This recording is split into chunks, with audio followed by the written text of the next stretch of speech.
அனைவருக்கும் வணக்கம். இப்ப நம்ம கூட இருக்கிறது ஐஸ்வர்யா மருத்துவமனை மனநல சிறப்பு மருத்துவர் டாக்டர் ரங்கநாதன் சார் அவர்கள். வருகிற மே 24ஆம் தேதி மனசிதைவு நோய் விழிப்புணர்வு நாளாக கொண்டாடப்படுறோம். அது கொண்டாடுறதுக்கான முக்கியத்துவம் என்ன சார்? மனச்சிதைவு நோய் இந்த விழிப்புணர்வு நாள் எதுக்கு கொண்டாடுறோம் அப்படின்னா, இந்த மனச்சிதைவு நோயாளிகளுக்கு அன்பு செலுத்துவது, ஆதரவளிப்பது, அந்த நோயாளிகளுக்கு மற்றும் குடும்பத்தினர் சமூகத்துல என்னென்ன பிரச்சனைகளை எதிர்கொள்வதாங்க அப்படின்னு சமூகத்தினருக்கு விழிப்புணர்வு ஏற்படுத்துவதும் ஆகும். இந்த மனசிதைவு நோயின் அறிகுறிகள் அப்படின்னா என்னென்ன சார்? இந்த மனச்சிதைவு நோயினுடைய அறிகுறிகள் அப்படின்னு பார்த்தோம்னா மாய பிரம்மை அப்படின்னு சொல்லுவாங்க. அதாவது மாய எண்ணம், டெலூஷன் அப்படின்னு இங்கிலீஷ்ல சொல்லுவாங்க. ஒரு தவறான அசைக்க முடியாத நம்பிக்கை. அடுத்து மாய குரல், ஆடிட்டரி ஹாலுசினேஷன் அப்படின்னு சொல்லுவாங்க. யாருமே இல்லாதப்ப காதுல ஆணோ பெண்ணோ பேசுற மாதிரி குரல் கேட்கறது. இது நேர்மறையான அறிகுறிகள் அப்படின்னு சொல்லுவாங்க. அடுத்து எதிர்மறையான அறிகுறிகள் அப்படின்னு சொல்லுவாங்க. அதாவது எவல்யூஷன் அப்படின்னு, சமூகத்துல தன்னுடைய வளர்ச்சிக்காக எந்த செயலையும் தொடங்க மாட்டாங்க, எந்த செயலையும் அவங்களே ஆரம்பிக்க மாட்டாங்க. அடுத்து அப்பத்தட்டிக் அப்படின்னு சொல்லுவாங்க. தன் பக்கத்தில் நடக்கிற எந்த ஒரு நிகழ்வுக்கும் குறித்து ஒரு அக்கறை இல்லாம இருப்பாங்க.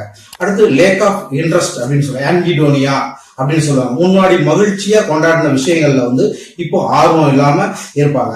அடுத்து சமூகத்துல பாத்தீங்கன்னா அவங்க ஒரு தொடர்பின்றி, கம்யூனிகேஷன் இல்லாம தொடர்பின்றி இருப்பாங்க. அடுத்து பிளாட்டனிங் அஃபெக்ட் அப்படின்னு சொல்லுவாங்க. பிளாட்டனிங் அஃபெக்ட் அப்படின்னா சமூகத்தில் நடக்கிற எந்த நிகழ்வுக்கும் தன்னுடைய உணர்வுகளை வெளிக்காட்டாம இருப்பாங்க. இதெல்லாம் எதிர்மறையான அறிகுறிகள் அப்படின்னு எடுத்துக்கலாம். அடுத்து பாத்தீங்கன்னா இவங்க சமூகத்துல ஒழுங்கற்ற நடவடிக்கை, அதாவது டிஸ்ஆர்கனைஸ்டு பிஹேவியர், திடீர்னு அடிச்சிடுறது, திடீர்னு காரி துப்பிடுறது, திடீர்னு சண்டை போடுறது, திடீர்னு ஆக்ரோஷம் ஆயிடுறது.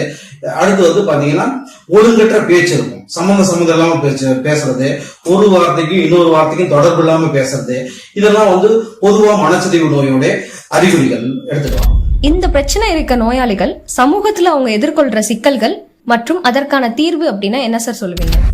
இந்த நோயாளிகளுக்கு சமூகத்துல என்ன சிக்கல் அப்படின்னா, இவங்களுக்கு பொருளாதாரமே பெரிய சிக்கலா இருக்கும். எப்படி பாத்தீங்கன்னா அவங்க எந்த வேலைக்கும் போக மாட்டாங்க. அடுத்து அவங்களால எந்த செயலையும் ஆரம்பிக்க முடியாது. இதனால அவங்களும் சரி, அவங்க குடும்பத்தையும் நடத்துறது மிகப்பெரிய கஷ்டமாயிடும். இந்த பிரச்சனைக்கு தீர்வு என்ன அப்படின்னா, இவங்க தொடர்ந்து வைத்தியம் பண்ணிக்கிட்டு இருக்காங்க அப்படின்னா அவங்களால பொருளாதார முன்னேற்றம் ஏற்படும். அடுத்த சிக்கல் என்னன்னா, இந்த நோய்களுக்கு தவறான எண்ணம், சமூகத்துல ஒரு தவறான எண்ணம் இருக்கு. அந்த எண்ணத்தை விழிப்புணர்வு ஏற்படுத்துவதன் மூலம் தவிர்க்கலாம். அடுத்து சமூகத்துல வெறுத்து ஒதுக்குவாங்க, ஸ்டிக்மா அப்படின்னு சொல்லுவாங்க. இந்த ஸ்டிக்மாவும் நம்ம விழிப்புணர்வு ஏற்படுத்துவதன் மூலமா ஸ்டிக்மாவை குறைக்கலாம். என்ன சார், மனச்சிதைவு நோய் விழிப்புணர்வு பற்றிய தகவல்களை மிகவும் எளிமையாக விளக்கியதற்கு டாக்டர் ரங்கநாதன் சார் அவர்களுக்கு நன்றி.